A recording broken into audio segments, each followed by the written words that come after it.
Hello friends, इस week जो stocks मेरे रडार पे रहने वाले हैं उन स्टॉक्स को डिस्कस करेंगे। और वो स्टॉक्स मेरे रडार पे रहने का रीज़न ये है कि वो अपने रेजिस्टेंस के पास हैं, और अगर वो अपने रेजिस्टेंस या जो भी ट्रेंड लाइन हमने बना रखी है उस ट्रेंड लाइन के ऊपर क्लोजिंग देते हैं तो उनकी एक मूवमेंट एक्सपेक्ट करी जा सकती है ऊपर के लेवल पर। ठीक है, तो ऐसे कौन से स्टॉक्स हैं तो वो स्टॉक्स हम डिस्कस कर लेते हैं। तो पहला जो स्टॉक है वो टोरेंट फार्मा है।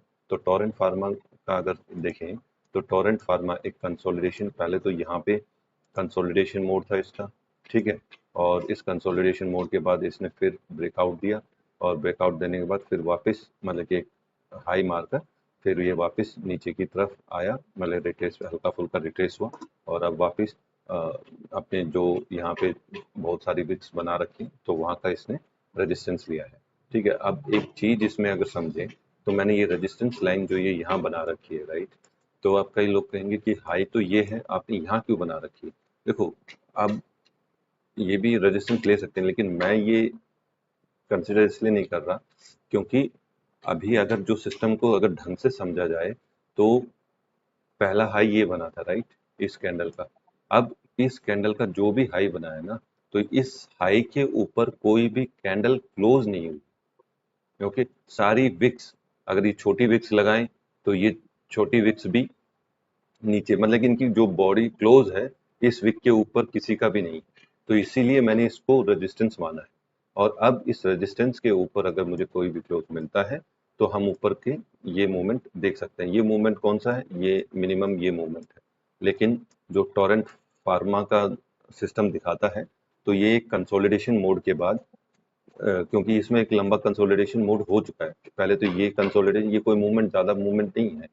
तो ये दोनों एक रेंज में ही कंसोलिडेशन चल रहा है, ठीक है। तो हो सकता है कि अब ये जो ब्रेकआउट मिले यहाँ पे तो एक अच्छा खासा जो यहाँ पे 6% दिखा रहा है, अभी 6% का मैं मिनिमम मूवमेंट दिखा रहा हूँ, ये हो सकता है कि 15 से 20% का मूवमेंट इस बार दिखा सकता है। ठीक है, तो ये हो गया टोरेंट फार्मा, इसको नज़र में रखना है। अभी नेक्स्ट स्टॉक देख लेते हैं। नेक्स्ट स्टॉक कौन सा है? नेक्स्ट स्टॉक है जाइडस लाइफ। जाइडस लाइफ भी सिमिलर टाइप में है। अब इसमें क्या है, अगर इसको समझे तो ये एक कप पैटर्न बना हुआ है, ठीक है। अब ये कप पैटर्न बना हुआ है और साथ में इस ट्रेंड लाइन का भी ये सपोर्ट ले रखा है। अब ये दोनों चीज हमें अगले ट्रेड के लिए, मतलब कि इसके मूवमेंट के लिए सपोर्ट करते हैं। अब अगर हमें इसके ऊपर क्लोजिंग मिलती है, राइट, इस ट्रेंड लाइन, इस रेजिस्टेंस लाइन के ऊपर, तो हम मिनिमम 14% का मूव एक्सपेक्ट कर सकते हैं। वो मूवमेंट कैसे निकाला मैंने, ये मूवमेंट, ठीक है, ये वाला स्पैन है। तो ये स्पैन यहाँ टेक दिया है, तो ये लगभग 14%, मतलब कि 1350 तक का टारगेट हम जाइडस लाइफ में एक्सपेक्ट कर सकते हैं, और अभी इसकी क्लोजिंग को ध्यान में रखेंगे। ठीक, अब अगला स्टॉक देख लेते हैं। अगला स्टॉक कौन सा है? अगला स्टॉक है मैरिको। अब मैरिको में एक अब बहुत इंटरेस्टिंग लेवल पे है मैरिको। अब क्या है, मैरिको ने यहाँ एक ये जो रेंज है, मैं पिवट्स ऑफ कर देता हूँ इसके, तब थोड़ा सा ठीक रहेगा।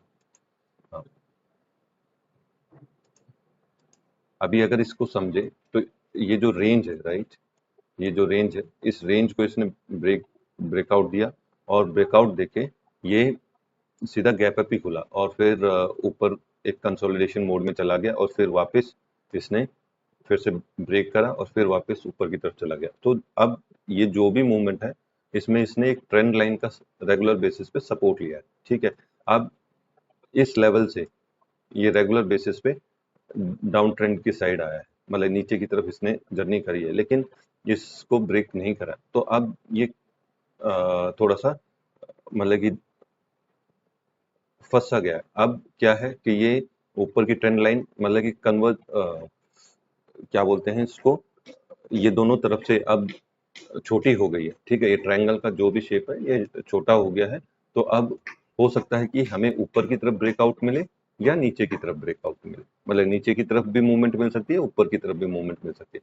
अब क्योंकि हम ऊपर के मूवमेंट की बात कर रहे हैं तो हमें क्या लेवल मिलेगा, अगर अब देखिए, अब ये मैंने इस पॉइंट को और इस पॉइंट को और इस पॉइंट को मिलाकर एक ट्रेंड लाइन बना दी, ठीक। अब एक्चुअल में देखा जाए तो इस लेवल के ऊपर अगर इन ट्रेंड लाइन को ना माना जाए तो इस रेंज के ऊपर अगर हमें क्लोजिंग मिलती है तो इस ट्रेड में घुसना चाहिए। लेकिन अभी हमारे लिए क्या बन जाएगा कि ये जो लेवल है ये भले ही ना टूटे, लेकिन हम क्या है, अगर इसके ऊपर क्लोजिंग और ये जो 20 डीएम है राइट, इसके ऊपर मतलब कि इस लेवल पे 621 के आसपास हमें क्लोजिंग मिलती है मेरिको में, तो हम पहला टारगेट तो हमारा ये रहेगा। और अगर इस मूवमेंट को कंसिडर करें तो इस मतलब कि ये जो स्पैन है इस स्पैन के हिसाब से कंसिडर करें तो लगभग 12% का अपसाइड मूवमेंट मेरिको में बन सकता है। ठीक है, तो 621 की क्लोजिंग का हम जरूर वेट करेंगे। अगर स्टॉक करता है तो फिर आगे का प्लान कर सकते हैं। अभी अगला देख लेते हैं स्टॉक। अगला स्टॉक है हमारा IDFC first bank. IDFC first bank को भी अच्छे से, ये थोड़ा सा स्पैन बड़ा है इसका, स्पैन बोल रहा हूँ, ये कैंडल्स और ट्रेंड लाइन। तो अभी ट्रेंड लाइन को समझ लेते हैं, इस टॉप को और इस टॉप को मिलाकर मैंने ये ट्रेंड लाइन बना रखी है। अभी इस ट्रेंड लाइन के ऊपर इसने क्लोजिंग भी दे दी है, उसको भी समझ लेते हैं। एक मिनट,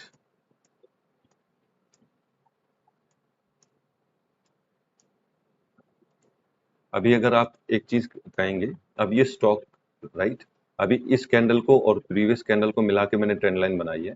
अभी इस ट्रेंड लाइन को इसने ब्रेक कर दिया, यहाँ क्लोजिंग दे दी, तो इसमें ट्रेड बनता है।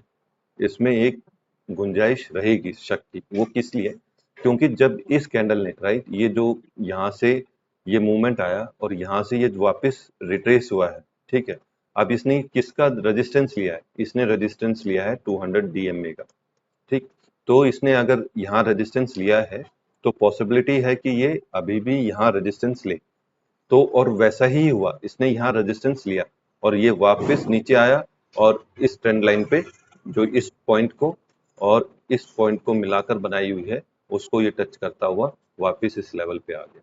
तो अब ट्रेड इसमें तभी बनेगा जब ये 84 के आसपास की अगर इसमें क्लोजिंग आती है तो ऊपर के लेवल देख सकते हैं। तो ऊपर के लेवल तो इसमें तो ज्यादा दिक्कत वाली बात नहीं है, इसमें ऊपर के लेवल तो यहाँ तक हो सकता है, इसका ऊपर का लेवल 100 तक के टारगेट, क्योंकि पहला टारगेट यही है, तो ये लेवल आ सकते हैं, यहाँ तक की मूवमेंट आईडीएफसी फर्स्ट बैंक दिखा सकता है।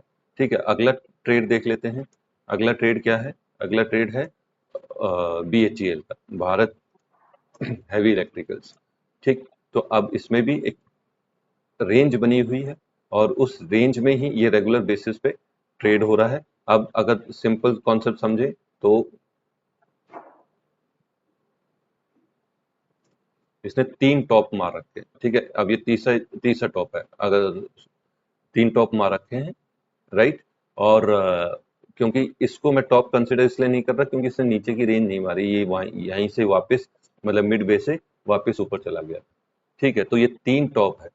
अब इन 3 टॉप को ब्रेक करने की गुंजाइश बन सकती है अगर इसके ऊपर क्लोजिंग आती है, ठीक। तो इस रेंज की जो विड्थ है वो विड्थ लगभग 14% के आसपास बनती है, तो ये टारगेट एक्सपेक्ट कर सकते हैं बीएचईएल में। और बीएचईएल ये मूवमेंट दे भी रहा है अगर प्रीवियस हिस्ट्री बीएचईएल की देखें तो ये हो गए इस वीक के हमारे स्टॉक्स। इनको रेगुलर बेसिस पे हम देखेंगे डेली, और अगर किसी में भी क्लोजिंग होती है तो उसको मैं एज अ पेपर ट्रेड या उस समय मेरे पास अगर ट्रेड की जगह बनती है तो मैं उसमें एंट्री कर सकता हूं। और अगर एंट्री करता हूं तो मैं टेलीग्राम चैनल पे उस ट्रेड के बारे में बता दूंगा। आप मेरे इसी तरह के स्टॉक्स इस तरह के स्टॉक्स देखने के लिए मेरे चैनल को लाइक और सब्सक्राइब जरूर करें और मेरे टेलीग्राम चैनल को भी सब्सक्राइब करें। Thank you.